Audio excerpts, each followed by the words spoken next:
Hi everyone, welcome back to my channel. If you are new here, hello, my name is Ellen, and in today's video, I'm actually going to give you a bonus video this week and talk about how my family is having a budget-friendly Christmas this holiday season, and I'm also going to share with you something that I'm going to change in order to prepare for next season. Now, if you're like me, you'll know that the holidays are such a wonderful and joyous time. A lot of times we spend time with family, we give gifts to people that we love. We just enjoy spending time with the people that we are surrounded by. However, Christmas can also be a very stressful time, especially when it comes to your money. I know my husband and I have struggled in the past to really hit those budget goals during the Christmas season. A lot of times we have had to resort to putting money on credit cards in order to get by. And this year we are saying no to all of that foolishness. Instead, we are going to fully fund our Christmas season with the money that we have in our account. And in order to do that, we are taking a few necessary steps that I am going to share with you today. Now, when I think about Christmas and the cost of everything for Christmas, I think about that in three categories: decorations, food, and gifting. Most of the time, when you go to a family event, you're going to have costs for food, you're going to have costs for giving those gifts to the people that are at that event. And you're also going to have costs for decorating, especially if you are hosting in your home. So for us, we decided to break those three categories down and just look at our budget and see how we can make our money work for us. So let's jump right into it. In the category of decorations, the first thing I want to talk about is Pinterest. Because Pinterest can really set you up for just trying to have an unrealistic expectation of the decorations that you should have in your house. I love to look at Pinterest for inspiration. It's a wonderful place, but it can also really just make you feel inadequate. So this year we decided, instead of trying to live up to that Pinterest level lifestyle, we were just gonna use the things that we had. And you can see my Christmas trees in the background, and it's just ornaments that we've collected throughout the years. I don't have anything fancy, any ribbons or anything like that. Those things are wonderful. But for us this year, it just wasn't necessary. I didn't already have it on hand, and I wasn't purchasing anymore. Another quick hack for decorations is, if you really want to add something to your decorations, try to add only one thing. My husband and I decided this year what we were going to add was our outdoor Christmas lights, and that is all I bought as far as decorations go for our Christmas season. You can also create things if you're crafty and use things that you already have. If you have ribbon, paint, wood pieces, things like that, you can really create some really authentic decorations just by using what you have. And when all else fails, if you really want to add something to your decorations for the holidays, I encourage you to look at places like the Dollar Tree and Dollar General, because you can typically get some really awesome pieces for little to no money. A lot of the decorations that I actually have in my house come from those places because they are so budget friendly. And to be honest with you guys, if you put something up on your mantelpiece, no one's going to touch it. No one's going to know if it came from Pottery Barn or if it came from the Dollar General.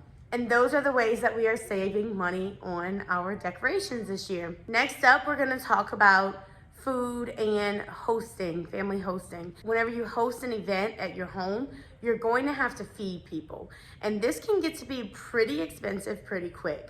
My number one rule of thumb for saving money is to just ask everyone to bring something. My family has always done this. My mom, both sides of my parents' family, my husband's family as well. Everyone brings a little something to the table, and then we kind of have a potluck and everyone shares.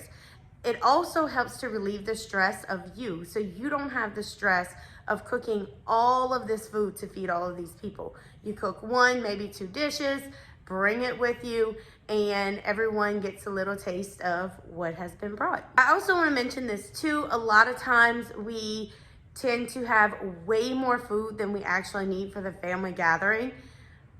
I don't know about you guys, but this always happens. We go to an event, everybody eats, there's a ton of food left, and then we're packing boxes and trying to divide it so that the host doesn't have to try to eat all this food before it goes bad.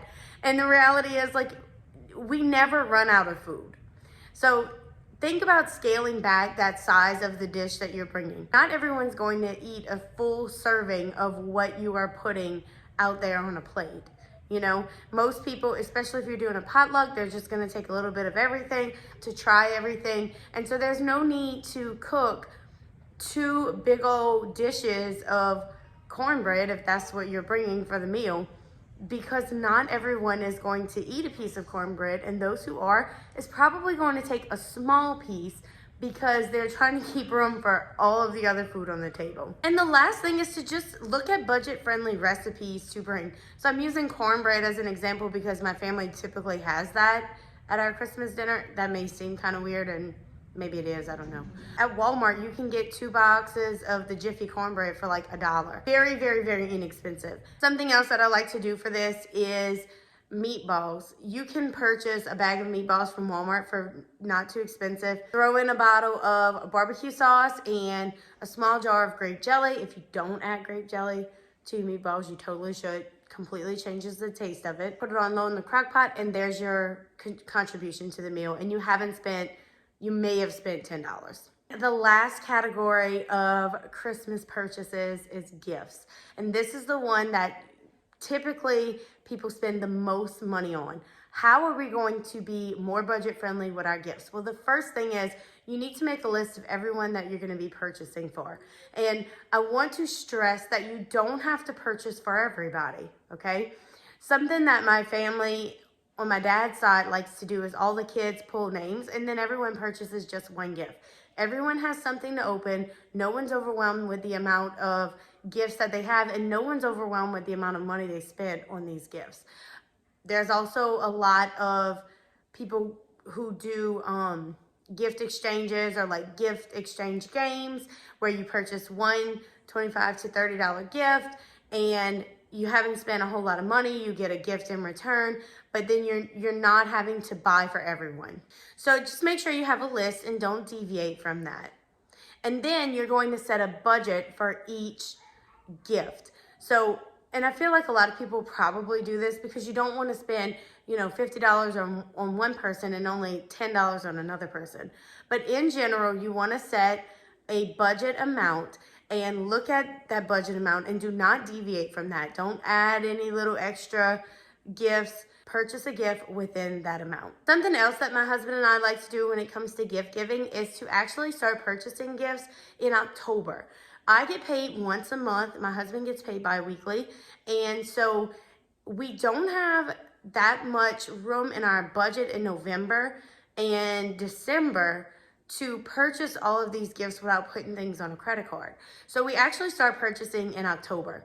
And it just really alleviates the budget for November and December. So those are the ways that we are saving in those 3 categories on our budget as far as holiday spending. And I just want to kind of touch base on what I plan to do for next year. And I will say that I say this every year and I have never followed through, but that is put money aside each month where that is specifically for the Christmas season. And when you have a list from this year, look at your list this year. Look at how much you spend on each person. Come up with a number as to what number you need to spend around Christmas and try to save half of that, 3/4 of that. If you save the whole amount, then you won't have to use any money from your budget in October and November. But if that's not realistic, maybe just save half. Then it gives you a good bit of money to begin purchasing items in October so that you don't have such a large strain on your budget. And that's it, you guys. Those are the ways that my husband and I are planning a budget-friendly Christmas this holiday season. If you enjoyed this content, please be sure to hit that thumbs up button. It really does help to support my channel. And if you would like to see more content like this, I will be posting more videos for gift giving ideas and things like that in the coming weeks. Be sure to subscribe down below and hit that notification bell so that you are notified every time I upload. I hope you guys have a great day. Remember that I'm always looking forward to sharing new ways that this mama tries. I will see you all in my next video. Bye.